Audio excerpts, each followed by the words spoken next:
Obišli smo još dosta plaža, onako usput, pa očekujte i video o top 10 plaža na Skijatosu po našem izboru.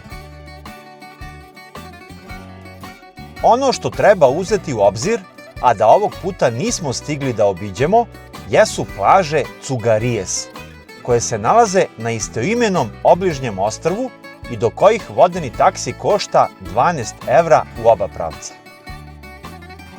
Kao i plaža Lalarija, za koju kažu da ako je ne obiđete, kao da niste ni bili na Skijatosu.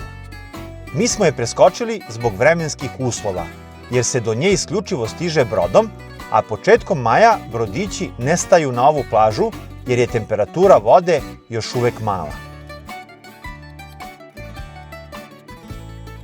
Sve u svemu, jedno izuzetno iskustvo sa Skijatosa.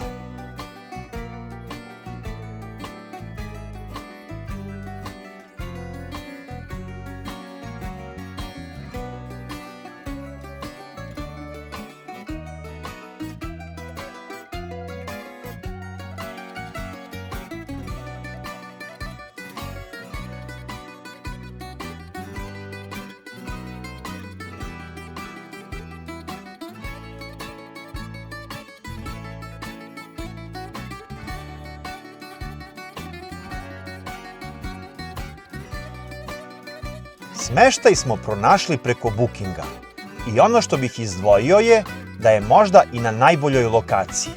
Od vrha šetališta je udaljen 200 do 300 metara. Uvek smo imali slobodno mesto za parkiranje, izuzetno ljubazan domaćin, smeštaj je novije generacije,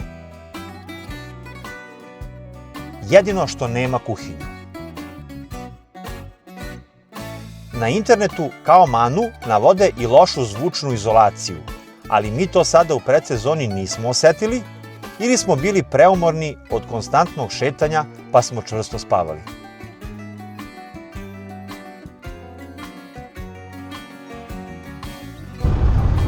Pričali smo već o cenama trajekta za Skijatos i o nešto većim troškovima puta u vidu goriva, a pre svega putarina, a slična je situacija i kada je reč o smeštaju na Skijatosu. Sada u predsezoni cena smeštaja su čak i povoljnije nego na Halkidiki, ali krajem jula i početkom avgusta četvoročlana porodica ne može da nađe smeštaj na Skijatosu ispod 1300-1400 evra za 10 noćenja. To valjda jeste razlog zašto od ukupnog broja turista na Skijatosu samo 5% čine turisti iz Srbije. Bez obzira na sve to, ja sam se toliko lepo proveo na Skijatosu i toliko me je opčinila ova izvanredna priroda da se unapred izvinjavam prijateljima što ću ih prekomereno smarati Skijatosom u narednom periodu.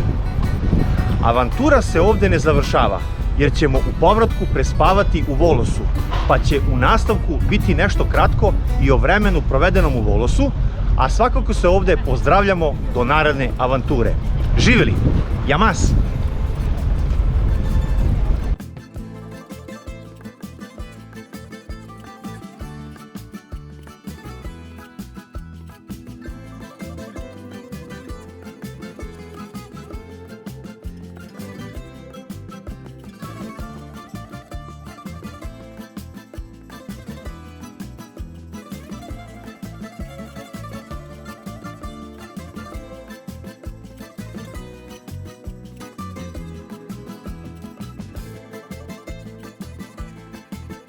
U Volos smo stigli u 17:30 i odmah smo otišli u smeštaj kako bi što više vremena iskoristili za šetnju. Q Apartments je najbolji smeštaj u koji sam ja do sada bio. Sve što biste mogli da pomislite, pa i više od toga, oni su obezbedili. Pored toga, lokacija ovog smeštaja je idealna. Domaćin uvek na usluzi i brzo odgovara na poruke, a privatni parking u okviru zgrade na 50 metara od apartmana.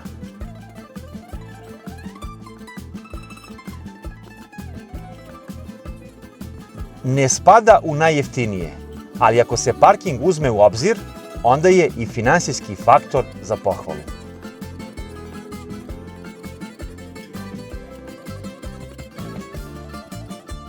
glavni grad grčkog okruga Magnezija.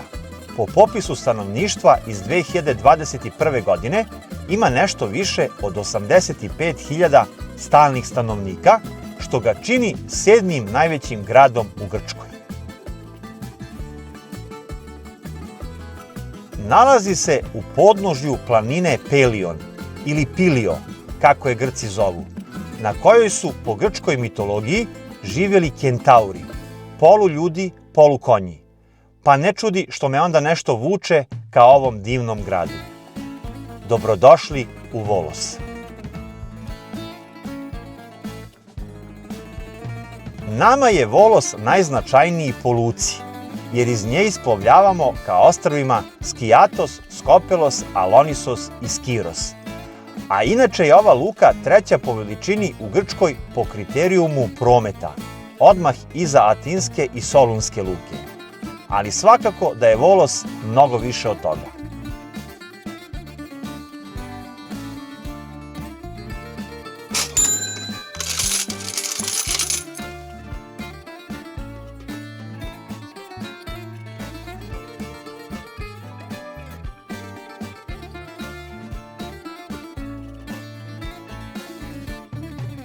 U Volosu smo proveli kraće od 24 časa, ali smo i za tako kratko vreme shvatili zašto ga zovu i Mali Solun, pa sam siguran da ćemo ga ponovo posetiti, a vi uživajte u kratkim snimcima koje smo uhvatili u Volosu.